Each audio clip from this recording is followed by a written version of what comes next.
Assalamualaikum warahmatullahi wabarakatuh. Kembali lagi bersama saya. Kali ini saya akan membahas tentang pertemuan ketiga tentang metode pengembangan perangkat lunak. Perkenalan diri. Nama saya Ranga Sidik Nur Rahman, kelas 12 SPL 7.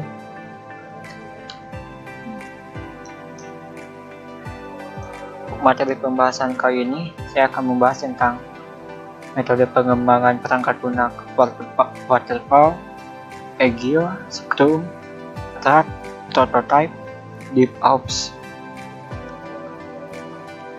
Tentang waterfall. Metode waterfall dikenal sebagai metode tradisional yang kini dianggap sudah kuno dan tidak fleksibel. Namun kita perlu belajar banyak dari metode ini karena metode ini merupakan dasar dari metode-metode baru yang muncul kemudian. Metode waterfall pertama kali dibuat pada tahun 1970 dan selama beberapa dekade merupakan metode pengembangan perangkat lunak terkemuka dan banyak digunakan.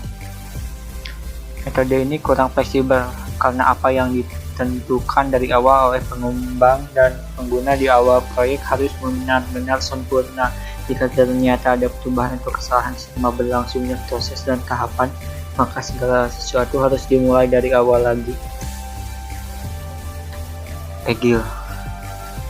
Metode pengembangan perangkat lunak agile ini muncul karena keinginan yang besar untuk dapat meninggalkan metode lama yang tidak fleksibel. Pendekatan metode ini dirancang untuk mengakomodasi perubahan serta menghasilkan perangkat lunak secara lebih cepat. Berikut gambaran mengenai metode agile. 1. Lebih menghargai hubungan dan interaksi antar pribadi, tidak hanya memperdulikan sarana atau tools.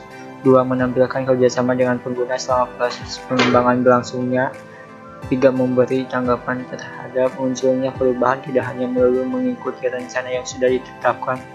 4. Fokus untuk menampilkan perangkat lunak yang benar-benar berfungsi, bukan hanya sekedar mementingkan dokumentasi. Scrum.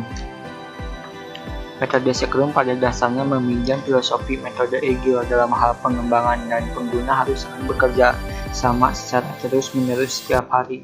Cara kerjanya adalah dengan memecah tujuan akhir menjadi beberapa tujuan kecil pada awal proyek dan mengerjakan terlebih dahulu tujuan-tujuan kecil tersebut.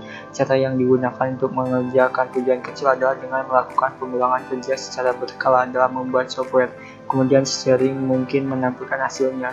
Proses ini biasanya memakan waktu kurang lebih 2 minggu. Selama pelaksanaannya, pengulangan kerja, pengembang dan pengguna perlu melakukan banyak pertemuan guna menunjukkan hasil sementara dari proyek. Hal ini berguna agar keduanya dapat mengikuti perkembangan terbaru dari proyek serta menampung berbagai masukan mengenai hasil yang ada serta kemungkinan perbaikan atau perubahannya.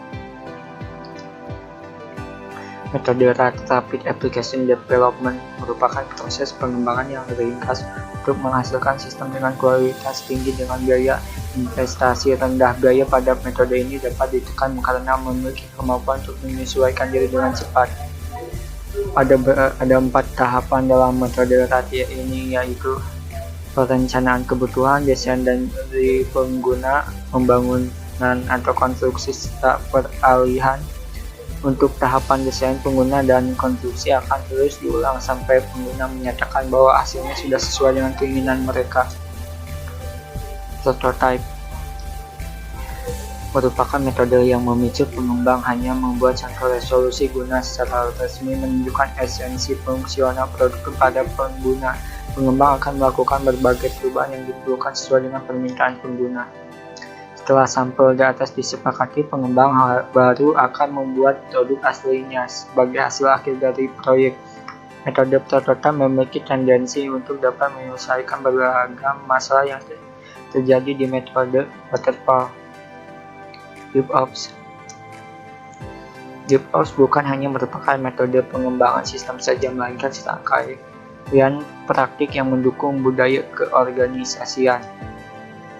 Metode ini berpusat pada perubahan yang meningkatkan kerjasama antar departemen yang bertanggung jawab terhadap segmen yang berbeda pada pengembangan siklus hidup organisasi. Siklus tadi meliputi pengembangan, jaminan kualitas, serta pelaksanaan operasi.